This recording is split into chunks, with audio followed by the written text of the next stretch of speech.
Tiga.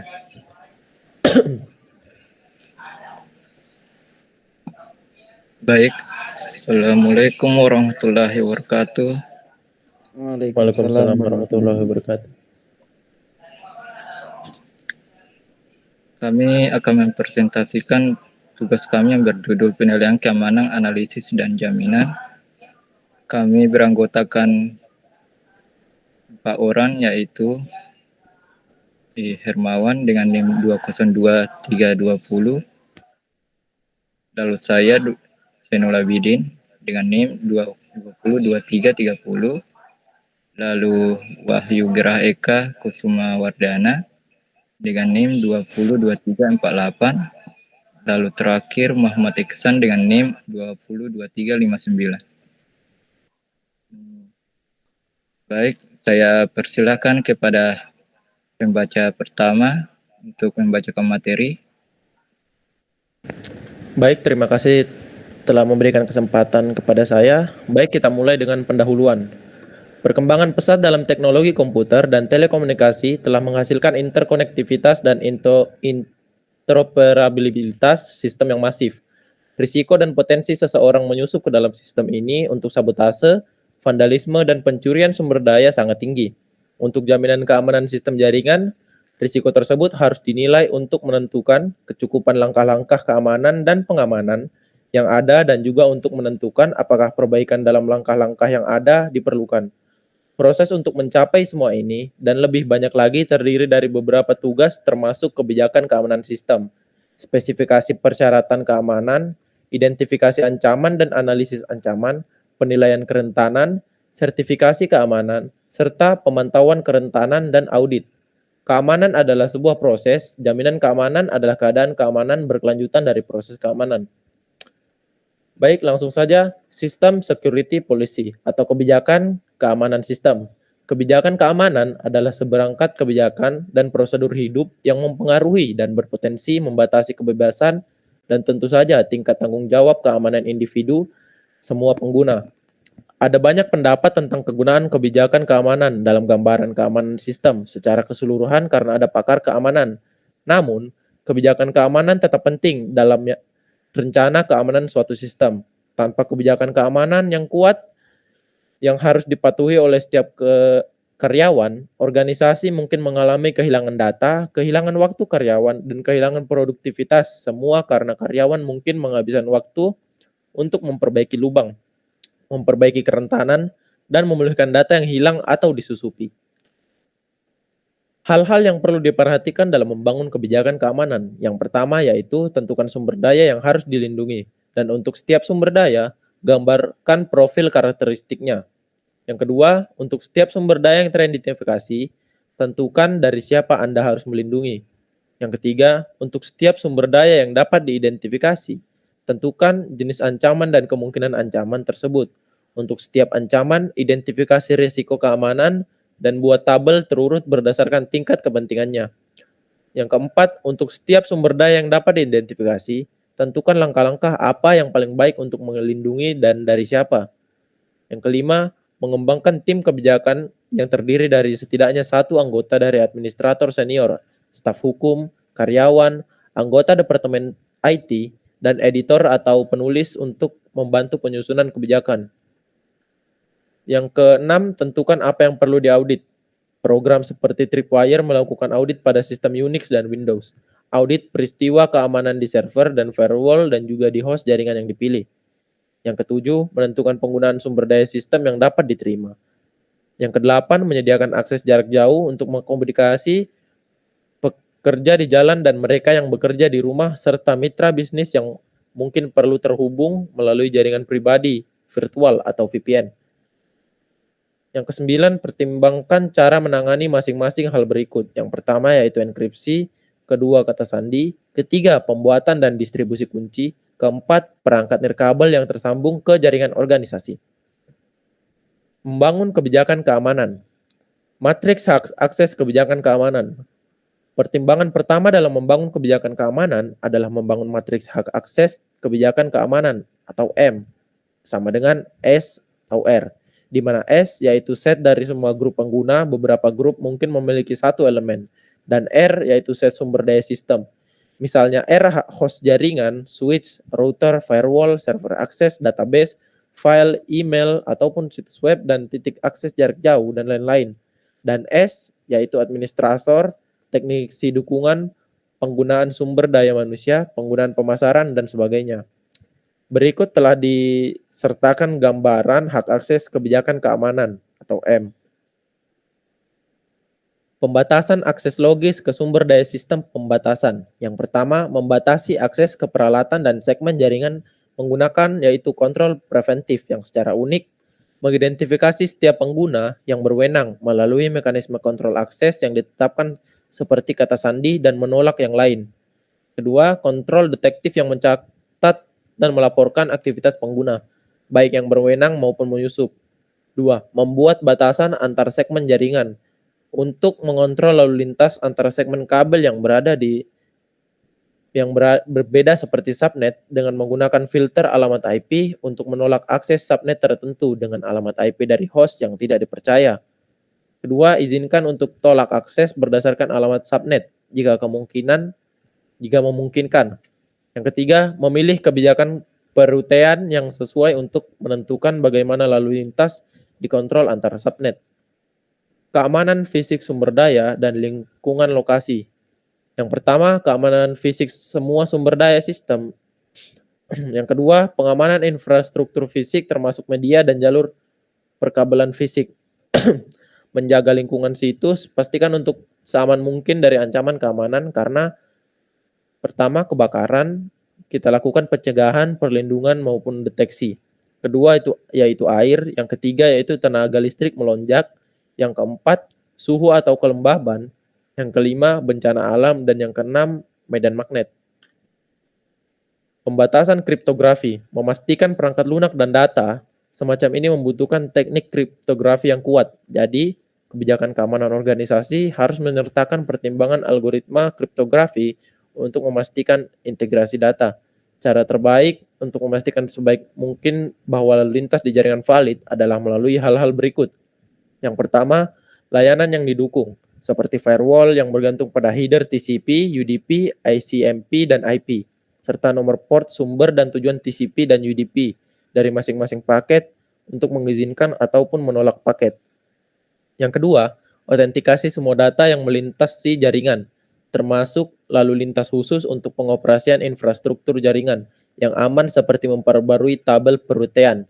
Yang ketiga, checksum untuk melindungi dari injeksi paket palsu dari penyusup dan dikombinasikan dengan teknik nomor urut melindungi dari serangkaian replay. Yang keempat, perangkat lunak yang tidak terkait dengan pekerjaan tidak akan digunakan di komputer manapun yang merupakan bagian dari jaringan. Yang kelima, semua image perangkat lunak dan sistem operasi harus menggunakan skema verifikasi checksum sebelum penginstalan untuk memastikan integritasnya antar perangkat, pengirim, dan penerima. Yang keenam, enkripsi tabel routing dan semua data yang menimbulkan risiko terhadap berdasarkan hasil prosedur penilaian risiko di mana data diklasifikasikan menurut sensitivitas keamanan. Yang ketujuh, perhatikan juga terjemahan alat jaringan lokal atau NAT. Yang kedelapan, menginskripsi cadangan memastikan bahwa mereka akan didekripsi bila diperlukan. Sekian yang dapat saya jelaskan, saya kembalikan ke moderator. Terima kasih. Ya, baiklah, untuk pembaca kedua saya persilakan untuk lanjutkan bacaan dari pembaca satu.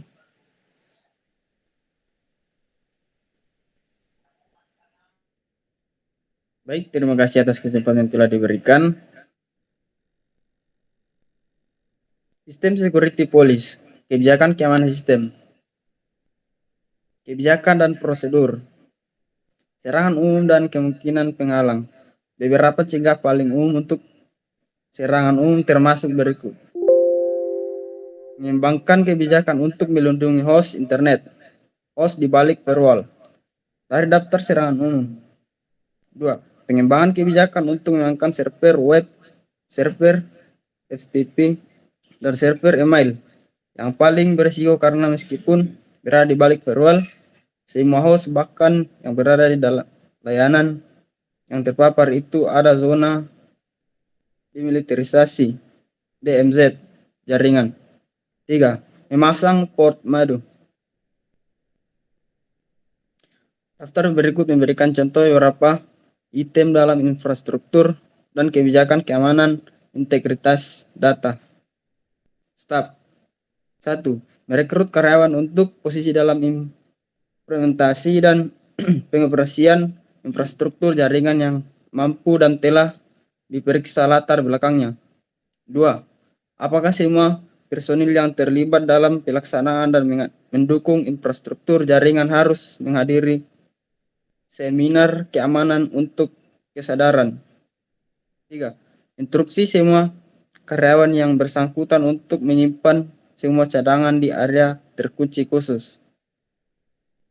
Sertifikat peralatan. Untuk memastikan bahwa peralatan berkualitas digunakan, lakukan segala upaya untuk memastikan bahwa 1. Semua peralatan baru yang ditambahkan ke infrastruktur harus memenuhi persyaratan keamanan dan yang ditentukan. 2.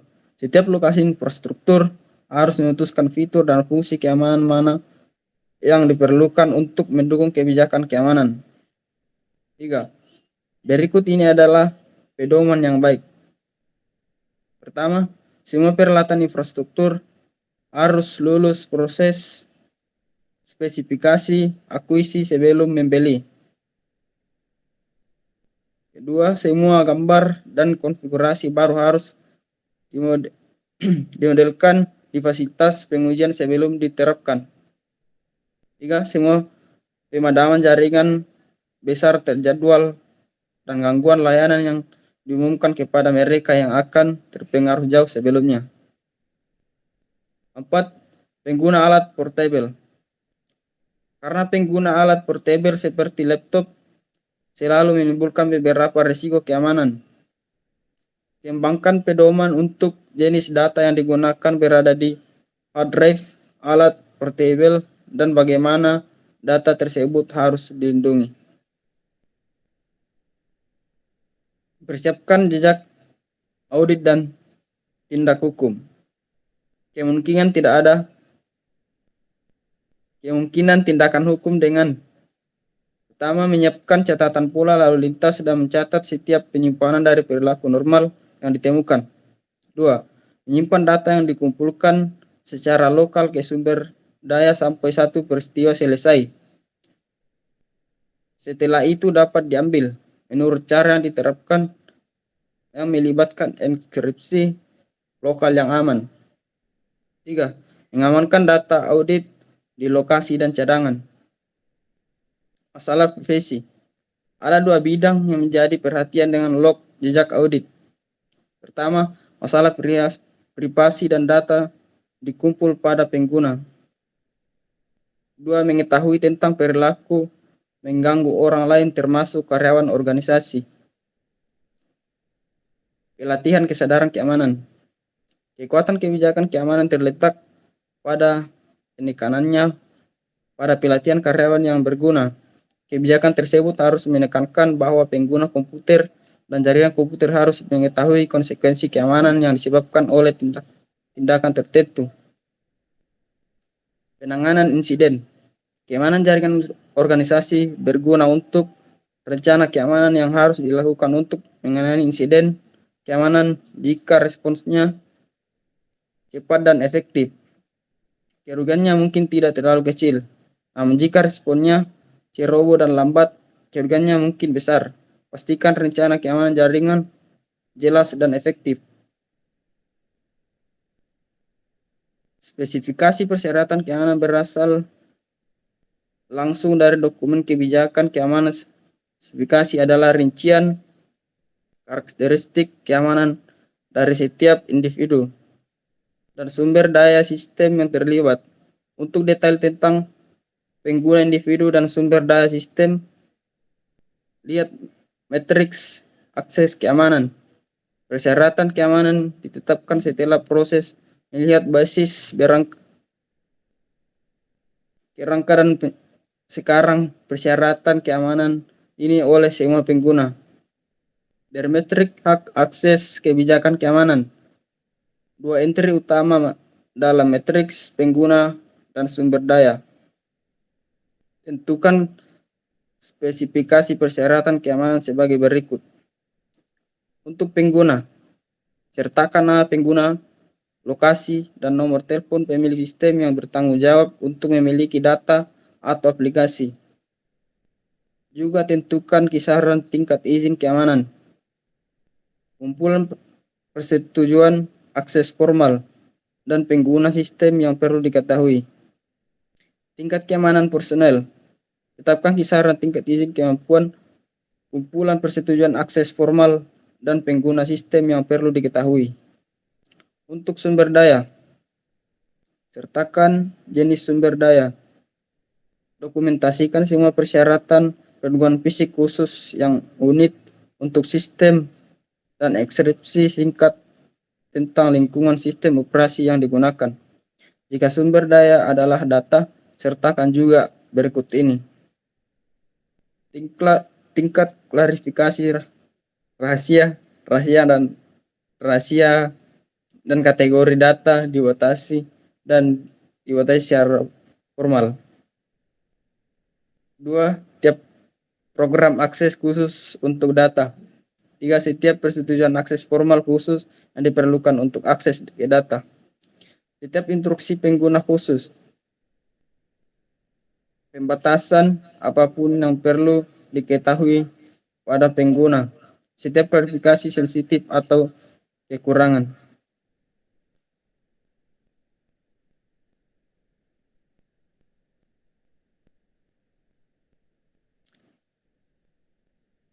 Tabel daftar persyaratan keamanan sistem seperti berikut.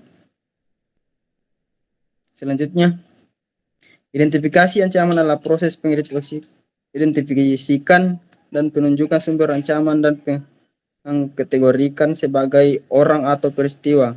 Untuk setiap komponen sistem persyaratan keamanan telah diidentifikasi. Ancaman adalah kesengajaan jika perbuatan itu dilakukan dengan maksud untuk melanggar keamanan atau suatu objek. Ada banyak jenis ancaman dalam kategori ini, seperti ancaman yang tidak disengaja, bagaimanapun adalah tindakan situasi meskipun berpotensi menyebabkan khusus pada suatu objek tidak dimaksudkan. Sumber ancamannya banyak dan beragam, antara lain faktor manusia, bencana alam, dan kegagalan infrastruktur. Threat identifikasi ancaman. Faktor manusia adalah tingkat yang dihasilkan dari persepsi manusia dan kemampuan fisik dan dapat dikontribusi mengingatkan risiko pada sistem. Di antara faktor-faktor tersebut adalah sebagai berikut. 1. Komunikasi antara pengguna, sistem dan personel dapat menghadirkan tentang risiko berdasarkan pemahaman kebijakan dan pedoman pengguna, terminologi yang digunakan oleh sistem, dan keterampilan komunikasi antar pribadi dan bahasa. 2. Antarmuka manusia, mesin. Banyak pengguna mungkin menemukan tentang beberapa antarmuka sistem. Bagaimana individu menggunakan antarmuka tersebut menangani dan menggunakan dapat menyebabkan ancaman keamanan pada sistem. Malahnya, pengguna antarmuka tersebut jadi ketika ada tingkat otomatis di antarmuka. 3. Desain analisis dan interpretasi. Data setiap kali adalah lebih dari satu orang. Bila ada kemungkinan salah presentasi data dan desain. Jadi jika ada data sistem perlu dianalisis dan diinterpretasikan, selalu ada kemungkinan seorang salah mengartikan atau menggunakan desain yang salah. 4. Alat dan teknologi baru. Setiap kali sistem memiliki alat dan teknologi yang baru bagi pengguna, selalu ada risiko dan pengguna alat dan teknologi tersebut. Paparan jangka panjang terhadap alat tersebut juga dapat menyebabkan adaptasi rumus letal yang disignifikan dengan konstruksi signifikan pada penggunanya. 5. Beban kerja dan kapasitas pengguna. Pengguna di banyak sistem menjadi korban beban kerja dan kapasitas pekerjaan. Ini dapat jika tidak disesuaikan penyebabnya risiko pada sistem, atribut tugas seperti tingkat peristiwa, kebijakan, ketidakpastian, kekritisan, dan kompleksitas yang mempengaruhi perlu mental dan fisik manusia dapat mempengaruhi upaya yang diperlukan untuk menyelesaikan tugas yang diberikan. 6. Lingkungan kerja seperti yang diketahui bahwa banyak pekerja lingkungan kerja sangat mempengaruhi kapasitas mental dan fisik manusia di bidang persepsi, penilaian, dan daya tahan. Faktor-faktor yang mempengaruhi lingkungan kerja meliputi hal-hal seperti pencahayaan, kebisingan, situasi kerja, dan konfigurasi ruangan. 7. Pelatihan personil sistem dan juga pengguna menciptakan lindungan pengguna yang lebih aman daripada sistem dengan pengguna dan personel yang tidak terlatih. Pengguna terlatih akan 8. Mengetahui kapan dan bagaimana peralatan dan teknologi tertentu dapat digunakan dengan aman.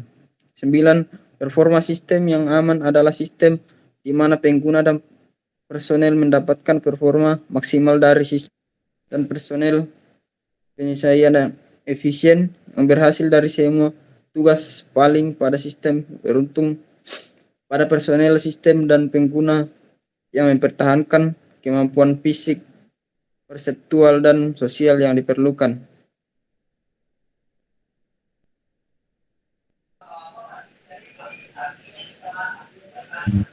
Ya, baiklah, untuk membaca ketiga saya persilakan untuk melanjutkan materi selanjutnya. Untuk membacakan materi selanjutnya. Ya, Assalamualaikum. Terima kasih atas waktu yang diberikan. Identifikasi ancaman, bencana alam. Ada daftar panjang tindakan alami yang menjadi sumber ancaman keamanan. Ini termasuk gempa bumi, kebakaran, banjir, angin topan, tornado, kilat, dan banyak lainnya. Meskipun bencana alam tidak dapat diantisipasi, kita dapat merencanakannya. Ada beberapa cara untuk merencanakan ancaman bencana alam ini, termasuk membuat cadangan terbaru yang disimpan di lokasi berbeda, yang dapat dengan cepat diambil dan diatur, serta memiliki rencana pemulihan yang komprehensif. Rencana pemulihan yang harus dilaksanakan dengan cepat. Kegagalan infrastruktur. Infrastruktur sistem terdiri dari hardware, software, dan humanware. Semua ini dapat merusak sistem kapan saja tanpa peringatan. Kegagalan perangkat keras. Karena komputer telah digunakan untuk waktu yang lama, ini memberi kita sedikit kelegaan bahwa perangkat keras komputer menjadi lebih dapat diandalkan daripada sebelumnya. Namun tetap saja, kegagalan perangkat keras sering terjadi karena kausan dan usia. Lingkungan operasi juga dapat berkontribusi besar terhadap kegagalan perangkat keras. Misalnya lingkungan yang tidak bersahabat, karena suhu tinggi, serta kelembapan dan debu selalu mengakibatkan kegagalan perangkat keras.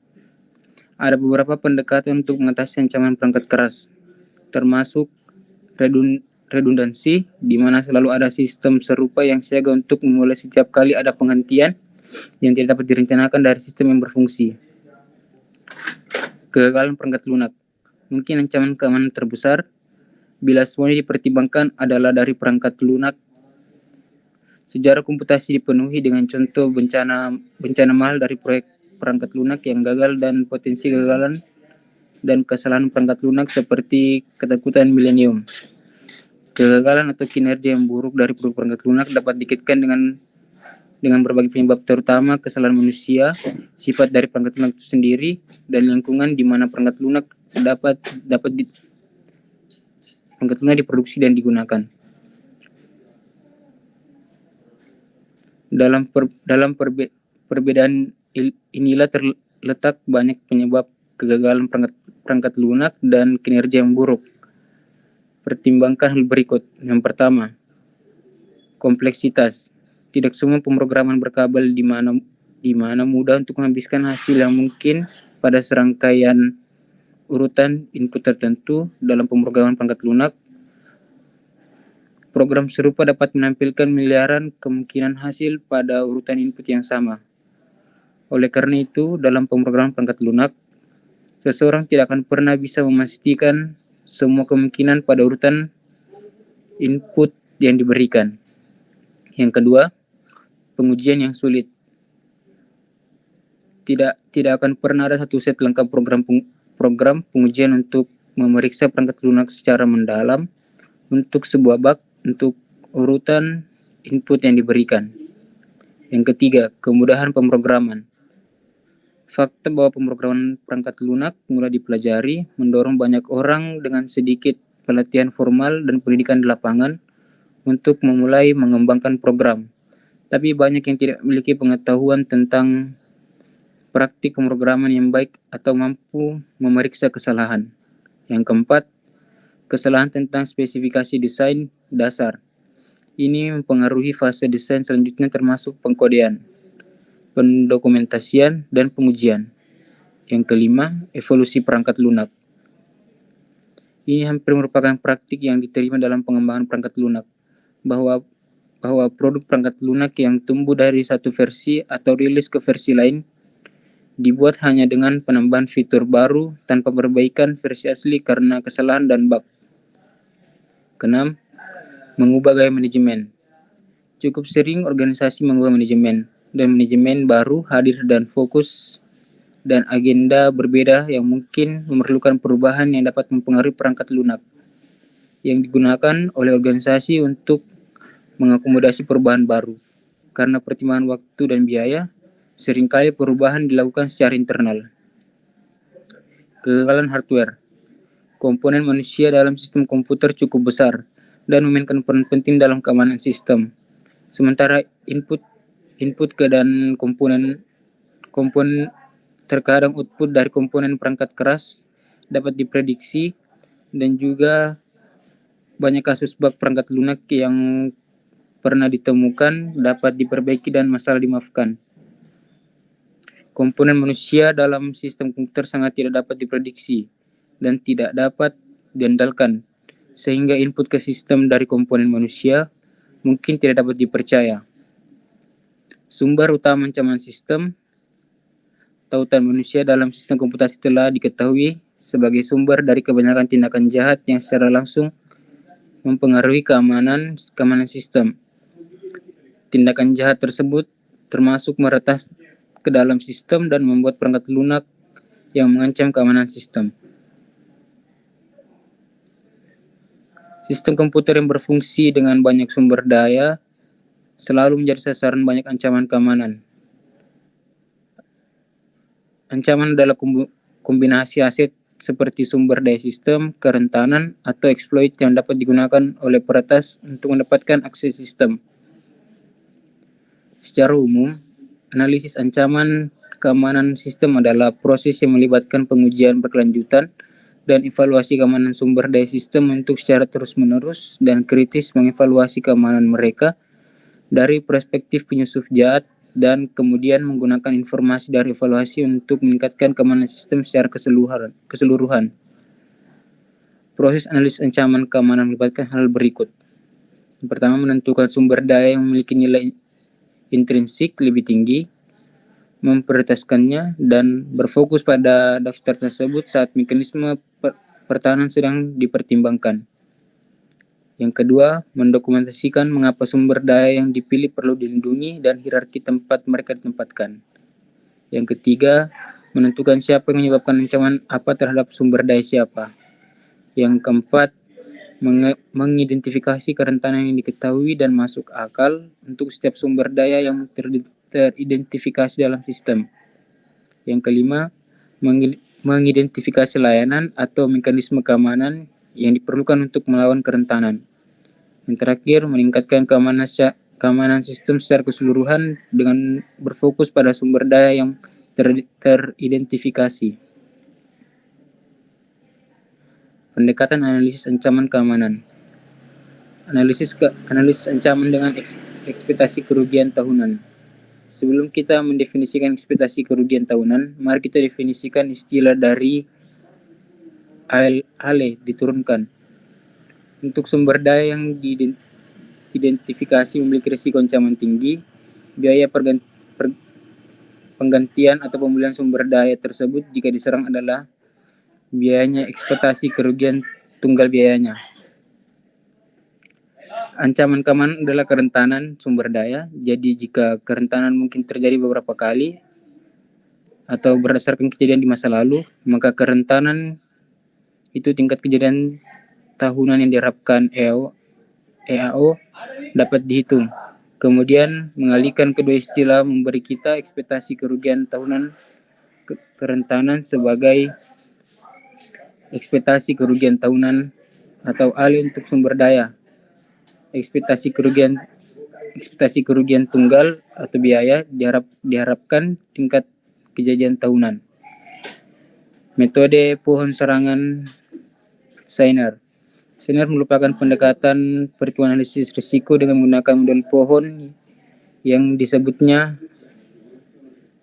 menyerang pohon. Pohon serangan adalah representasi visual dari kemungkinan serangan terhadap target tertentu.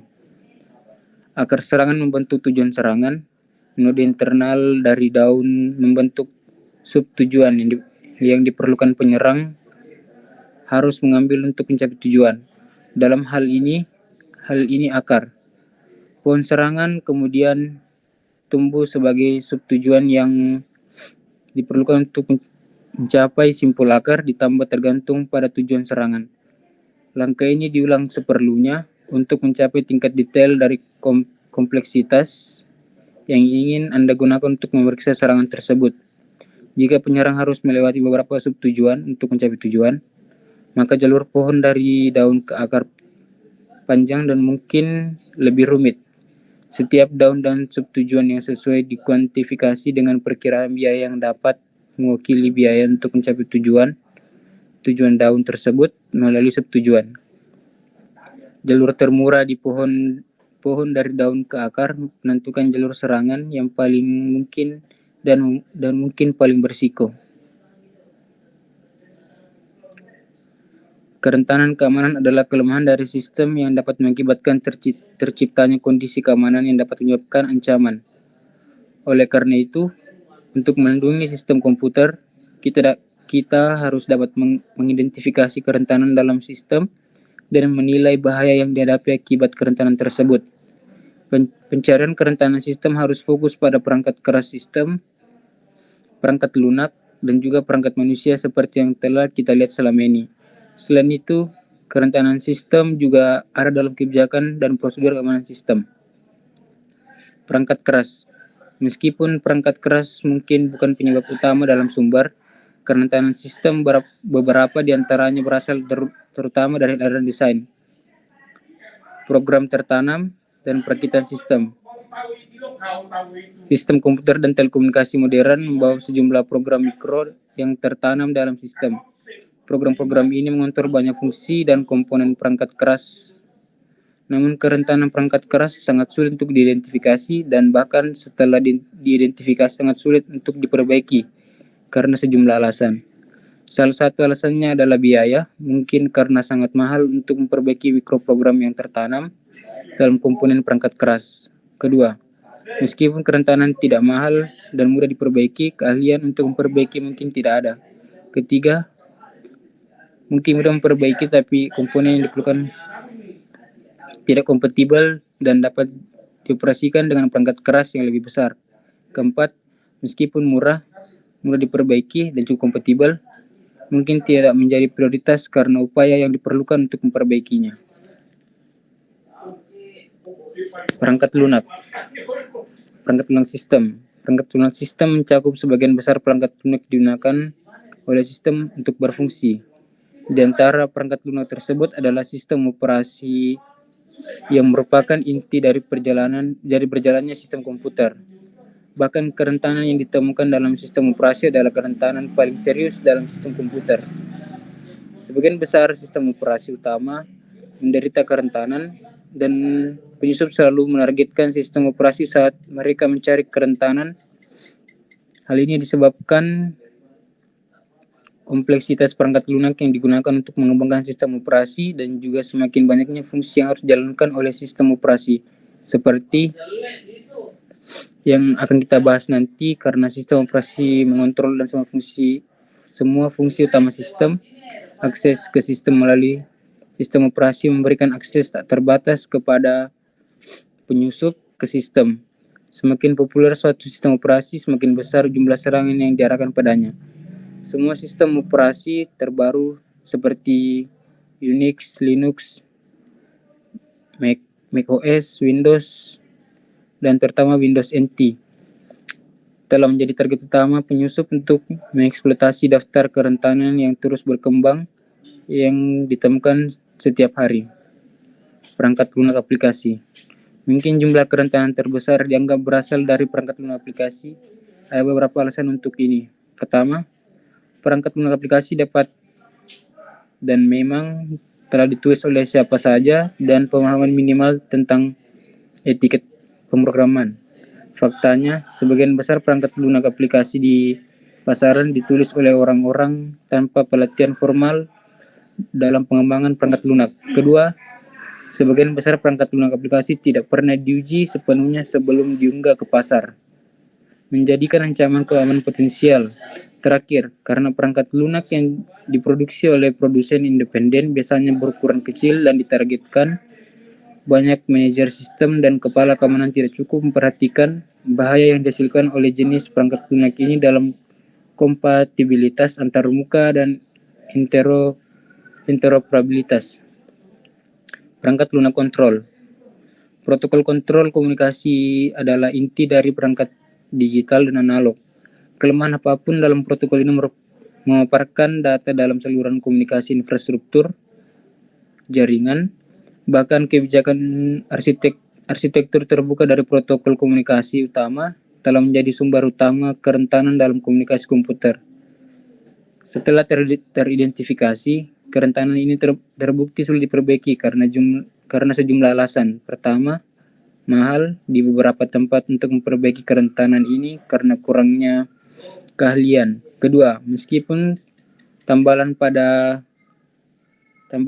banyak kesempatan telah dikeluarkan, segera setelah kerentanan diidentifikasi, dalam banyak kasus penambalan kerentanan belum pada tingkat kerentanan ditemukan, mengarah ke situasi di mana sebagian besar serangan jaringan saat ini menggunakan kerentanan yang sama yang telah ditemukan, terkadang bertahun-tahun yang lalu, dan tambahan dikeluarkan. Ketiga, karena sifat terbuka dari protokol komunikasi dan modul fungsional baru terbuka dari protokol komunikasi karena modul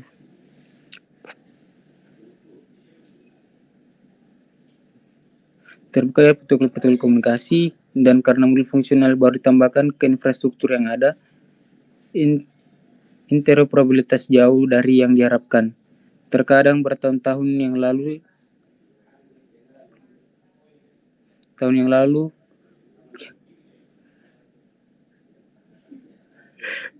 dan tambahan dikeluarkan. Ketiga, karena sifat terbuka dari protokol komunikasi dan karena modul fungsional baru ditambahkan ke infrastruktur yang ada, interoperabilitas jauh dari yang diharapkan. Baik, saya kembali ke moderator. Terima kasih. Ya, baiklah. Untuk pembaca keempat, yaitu saya sendiri yang akan membacakan materi selanjutnya. Perangkat manusia. Rekayasa sosial adalah kemampuan seseorang untuk mencapai tujuan yang dinyatakan secara legal atau sebaliknya melalui penggunaan persuasi atau representasi yang keliru. Karena ada banyak cara untuk melakukan ini, sangat sulit untuk mempersiapkan orang agar tidak jatuh cinta pada pembicara manis dan penyamar Di antara banyak pendekatan rekayasa sosial adalah teknik yang memanfaatkan kerentanan orang terhadap simpati, empati, kekaguman, dan intimidasi. Kereta sedang penyusup yang menggunakan rekayasa sosial mengeksploitasi kesopanan dan kemauan orang untuk membantu kebijakan, prosedur, dan praktek. Titik awal untuk keamanan organisasi adalah kebijakan keamanan yang baik dan seperangkat prosedur keamanan. Kebijakan adalah deskripsi tertulis tentang tindakan pencegahan keamanan yang harus diikuti oleh setiap orang yang menggunakan sistem. Prosedur di sisi lain adalah definisi yang menguraikan bagaimana menerapkan kebijakan untuk sistem atau teknologi tertentu. Praktik adalah operasi sehari-hari untuk menerapkan prosedur. Praktik diimplementasikan berdasarkan lingkungan, sumber daya, dan kemampuan yang tersedia di lokasi. Banyak organisasi tidak memiliki kebijakan atau prosedur tertulis atau apapun yang berhubungan langsung dengan keamanan informasi. Selain kebijakan keamanan dan prosedur, masalah keamanan juga dapat ditemukan dalam kebijakan personel dan prosedur keamanan fisik, misalnya protokol untuk mengakses gedung dan pernyataan kekayaan intelektual dan efektivitas kebijakan dan prosedur keamanan organisasi harus diukur terhadap yang ada di industri yang sama. Kebijakan dan prosedur keamanan tidak berguna jika diterapkan pada industri yang tidak efektif jika dibandingkan dengan industri sejenis. Kelemahan yang perlu diperhatikan adalah kualitas, kesesuaian, dan kelengkapan.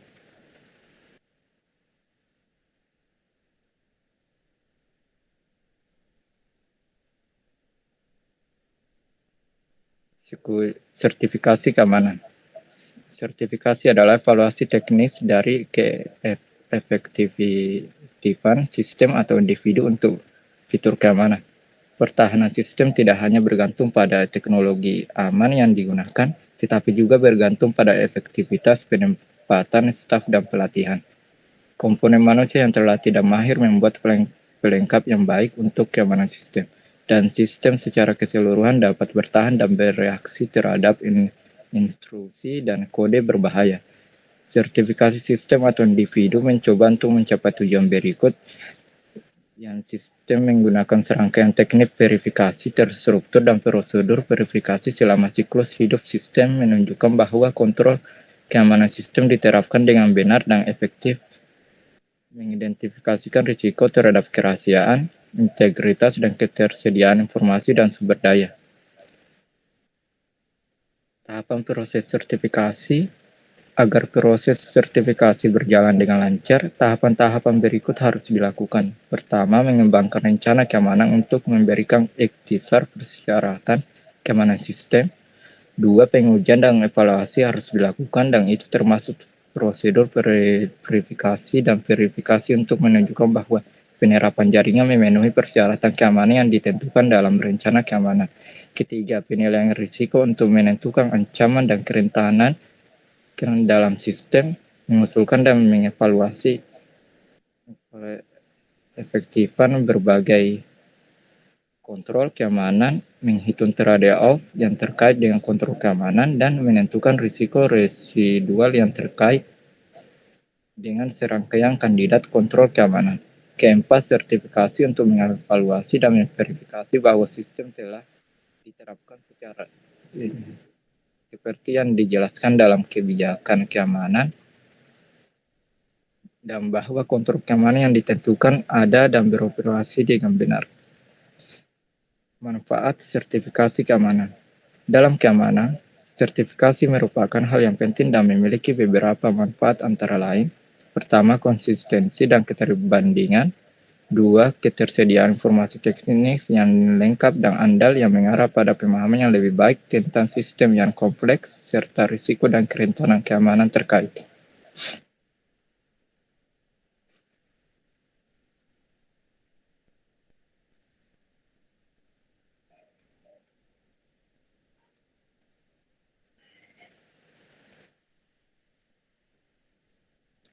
Pemantauan dan audit keamanan. Pemantauan keamanan merupakan langkah penting dalam menjamin keamanan untuk suatu sistem. Untuk menyiapkan pemantauan keamanan, kontrol diterapkan untuk memantau apakah lingkungan sistem yang aman dipertahankan. Personel keamanan dan terkadang manajemen kemudian menggunakan kontrol ini untuk menentukan apakah perlu mengambil langkah lain untuk mengamankan sistem. Meskipun keputusan pemantauan dibuat oleh administrator keamanan, apa yang harus dipantau dan jumlah informasi yang dicatat biasanya ditentukan oleh manajemen atau administrator keamanan. Juga apa yang harus disertakan dalam laporan dan rincian yang akan disertakan untuk menyampaikan pemahaman keseluruhan yang terbaik tentang status keamanan sistem harus diputuskan oleh administrator keamanan. Itu tidak baik dan sebenarnya membuang-buang sumber daya untuk mencatat terlalu banyak informasi tanpa dapat menganalisisnya dengan benar. Mari kita fokus pada alat yang digunakan untuk memantau, jenis data yang dikumpulkan, dan informasi yang dianalisis dari data tersebut. Alat pemantauan. Berbagai alat pemantauan sistem tersedia. Sebagian besar termasuk dalam salah satu kategori berikut. Pertama, kinerja sistem. Kategori ini mencakup sebagian besar pencatat kinerja sistem operasi. Kedua, keamanan jaringan. Ini mencakup semua IDS, firewall, dan jenis pencatat peristiwa lainnya. Ketiga, performa dan diagnosis jaringan. Ini untuk memantau semua aktivitas performa jaringan, tautan jaringan. Keempat, tautan jaringan untuk memantau perkabelan dalam jaringan. Kelima, pencatat kejadian IP dan DNS dinamis. Keenam, remote control dan file sharing aplikasi Event Logger. Ketujuh, alat transfer file.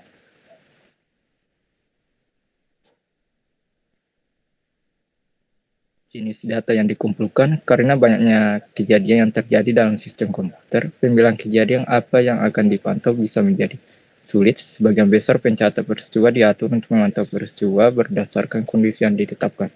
Misalnya untuk stasiun kerja dan server, monitor mengamati kinerja sistem, termasuk kinerja CPU, penggunaan memori, penggunaan disk, aplikasi, sistem, keamanan, server DNS, layanan direktori, dan layanan replikasi file. Selain itu, monitor juga dapat menerima pesan siklop dari komputer lain, router, dan firewall di jaringan. Dalam lingkungan jaringan, logger dapat menghasilkan pemberitahuan yang mencakup email, sembulan jaringan, pager, penerusan silog, atau pesan siaran kepada pengguna atau administrator sistem secara real-time mengikuti kriteria yang ditentukan sebelumnya. Selanjutnya, logger dapat mendukung pendaftaran log baru secara real-time. Informasi yang dianalisis. Tujuan alat pemantau sistem adalah untuk menangkap data sistem vital, menganalisisnya, dan menyajikannya kepada pengguna secara tepat waktu dan dalam bentuk yang masuk akal. Data yang dicatat kemudian diformat dan dimasukkan ke dalam formulir yang dapat digunakan pengguna. Beberapa format laporan tersebut adalah sebagai berikut. Pertama, alert adalah kontrol keamanan penting yang membantu dalam melaporkan data sistem yang dipantau secara real-time. Kedua, bagian adalah objek grafik yang menghubungkan kinerja dengan objek yang dipilih dalam jangka waktu tertentu. Ketiga, log adalah kebalikan dari peringatan karena memungkinkan sistem untuk menangkap data dalam file dan menyimpannya untuk dilihat dan dianalisis nanti. Keempat, laporan adalah bentuk log sistem yang lebih rinci dan inklusif.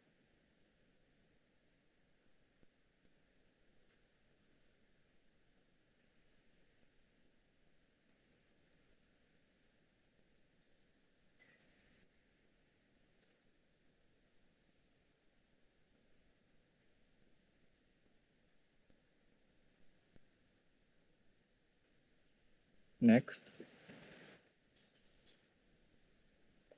Audit. Audit adalah alat lain dalam penilaian keamanan dan jaminan sistem komputer dan jaringan.